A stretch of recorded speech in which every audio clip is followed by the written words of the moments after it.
Hello, I'm Maddie or Madaloon and welcome back to my channel. I was recently on a podcast with my good friend Jack, which I will link below, in which one of his questions for me was what my philosophy is for making NPCs. And I answered that question and it inspired me to want to make a full run video of all of my personal tips for making NPCs. In general, these tips are going to be for significant or major NPCs rather than just the shopkeeper the party's going to see one time in that one town, so just keep that in mind for context reasons. I think the main problem a lot of new DMs or even current DMs run into is trying to find that middle ground between not making an NPC boring but also not making them so overwritten or constantly around that they invade the story and take away a lot of the spotlight from the players. I will say, you will fuck up and it's fine. I have done the good and the bad when it comes to NPCs. There has been a lot of the bad. I have had NPCs in my recent campaign, Dungeons and Demigods, that I don't like that I handled, and that was not that long ago. You improve greatly every time you get behind the DM screen, so don't give yourself a hard time if you mess it up the first time. Just keep improving. My first tip, which I think is one of the easiest way to make a really good NPC, is to get your players to make them for you.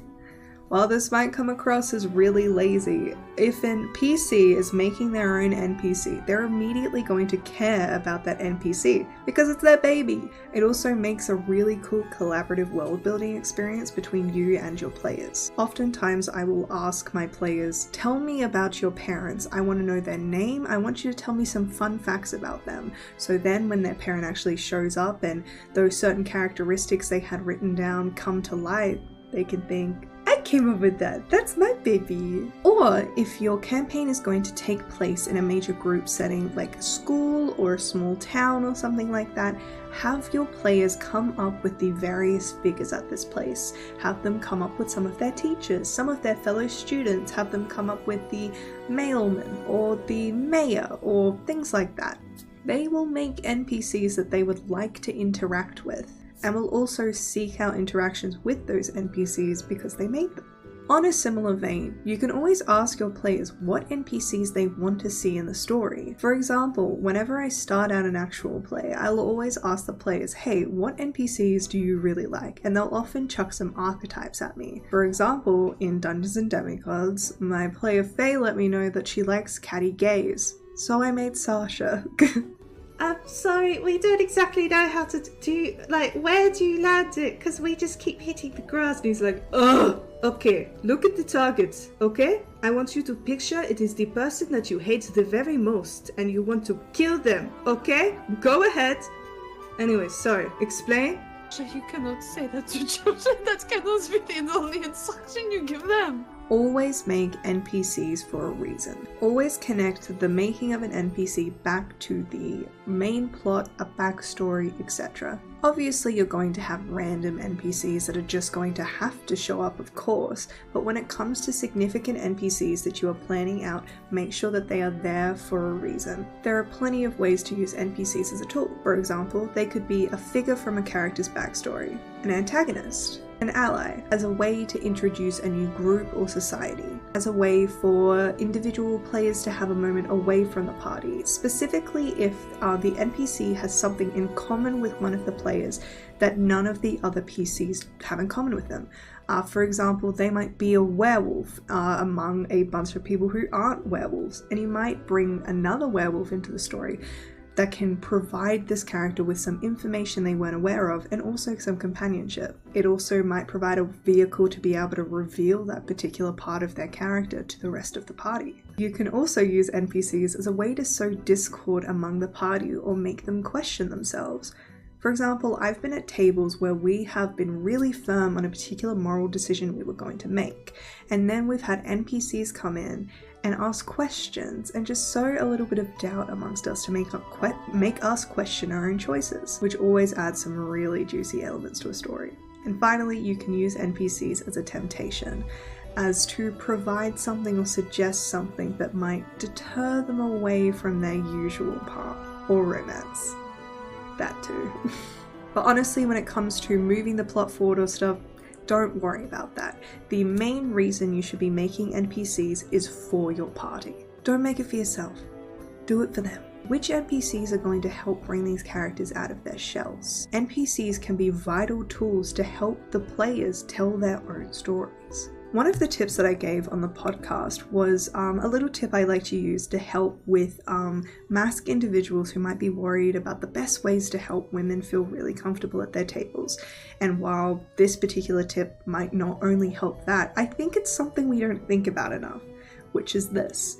If you have someone playing a feminine presenting female woman character at your table, make sure that they have an NPC connection who is also a woman that they have a positive connection with.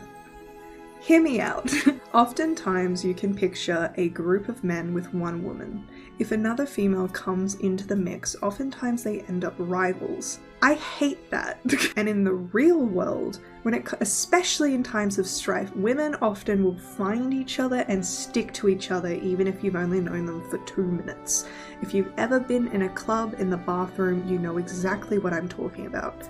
Give your femme characters positive female companionship, and you'll often find that a lot of your female players will feel a lot more comfortable because they have a friend that understands them and doesn't see them as competition, because that's cringe. Women are friends with each other. God. Next up, I want to talk a little bit about diversity and representing certain experiences. Of course, there are certain experiences that I do not have.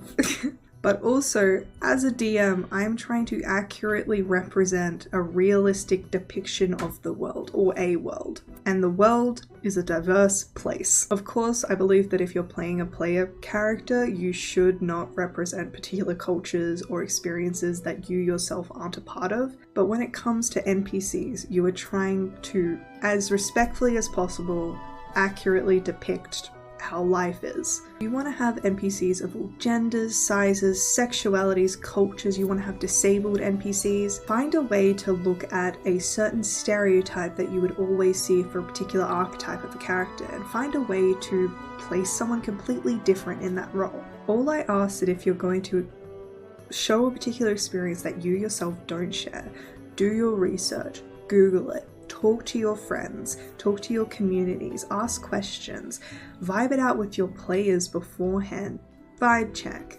An example of this is that in my Dungeons and Demigods campaign, I knew that Aya was going to be set in Europe and that there are many people in Europe. I had a character, Cressida, who I knew was going to have a British accent because it was an accent that I could do very easily. And also I knew that she was going to be a Regina George type of mean girl. If you think of a Regina George type of mean girl, you picture Regina George. But I also knew that Britain had an incredibly large South Asian population. So I decided to make Cressida Pakistani, both because I knew it would be an accurate representation of the world we are living in, that among the many British NPCs I had on that island, at least a few of them were going to be South Asian. But also, I wanted to put a POC in a position of social power that you don't often see. As I used to joke all the time, I believe anyone can be a raging She was so fun to play. But if there are any people watching who have seen their personal experience shown in a TTRPG in a really positive way, I'd love to hear about it. / if you have any tips about how best to represent your experience, I'd love to hear about it in the comments below. This particular tip can only work sometimes, but if you think it would work, definitely use it. Have a party member know an NPC that will be present in the first session of your campaign. Ideally, you can have PC connections, which also makes this very easily, but if you have a PC who is very new to the game, often having a crutch of someone they can hang on to or some information they can share with the party makes the idea of roleplay a little easier to manage. For example, if they're a rogue and you know that the party is going to have to commit a heist really soon, you can give them a connection that can maybe help them find a particular tool for the job. That means that a new player can think, oh yeah, no, I know a guy who can get that tool, and you're kind of slightly forcing them into an interaction, but it does help when you're new. Don't overwrite your NPCs. I am so guilty of this. There are some important things you need to define for significant NPCs. Here is my go-to list. What do they want from the party? What can they offer the party? Do they like the party? / Who do they like in the party / dislike in the party? What will it take to change their mind? This is specific to if they are evil, what will it take for them to redeem or become good? Or if they're good, what is going to need to happen in the story for them to turn evil / turn against the party? What do they represent? Now, this is a little complicated, but essentially what I mean when I say this is what sort of archetype or metaphor do they represent in the story? For example, I've had NPCs that have been the perfect antithesis of a PC to kind of show who they could have been if everything went wrong. Do they represent the nobility of a society, the worst of the worst? Do they represent exactly what you're trying to fight against? On the other side, do they represent the exact people the PCs need to save? Rather than just having ideas in your plot, you can personify them as NPCs. They can teach something to the party. Which party members will this NPC relate to? What are the NPC's limits, and what are they hiding? In general, a great little reference sheet to use when it comes to NPCs is the way Strixhaven, the module, sets them out. Strixhaven is of course a magical school, and the module itself provides a laundry list of NPCs that are all students that the players can interact with. All of them are built to possibly be major NPCs, but also leave you enough wiggle room that you can play around with it.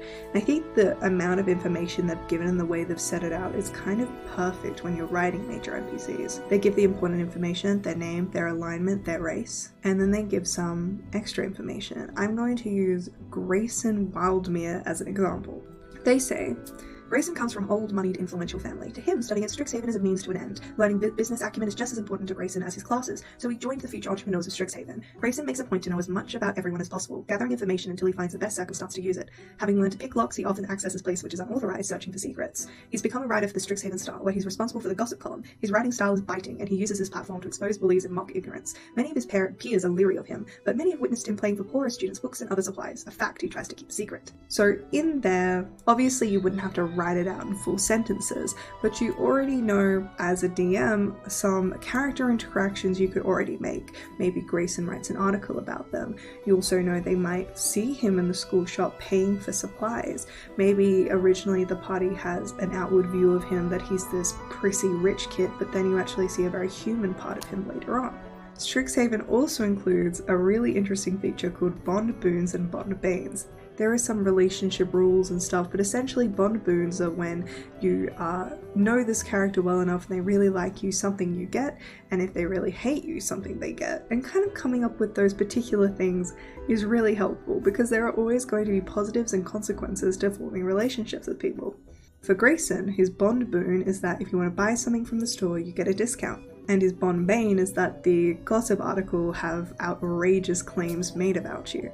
It makes sense. When it comes to actually writing and organizing your characters, you don't have to have a full stat block for them. Oftentimes you can find just random stat blocks for a fighter or a mage, just have those on hand.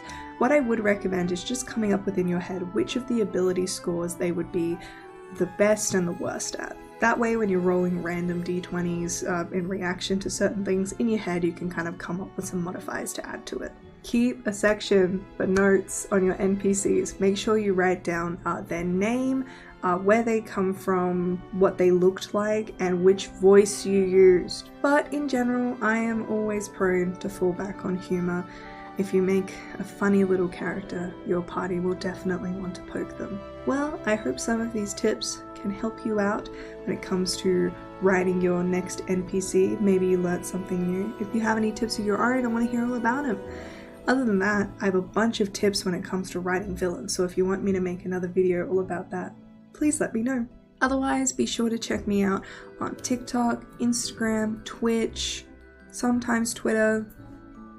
But I'm going to be doing a brand new campaign to Chains of Asmodeus, the module, very, very soon. That will be streaming live from March 9th every Sunday on my Twitch channel.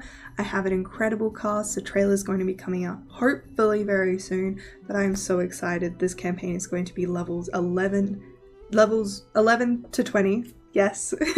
You can check out any one of my other campaigns, including Dungeons and Demigods, Monster Hearts, and also my friend Faye, who DM'd a campaign of Old Gods of Appalachia on the channel as well. If you want to support me or support the channel, I've included some links in below so you can help me pay my rent. Other than that, you can always see me streaming live, playing little games on Twitch. Maybe I'll see you over there. Have a great rest of your day. Bye bye!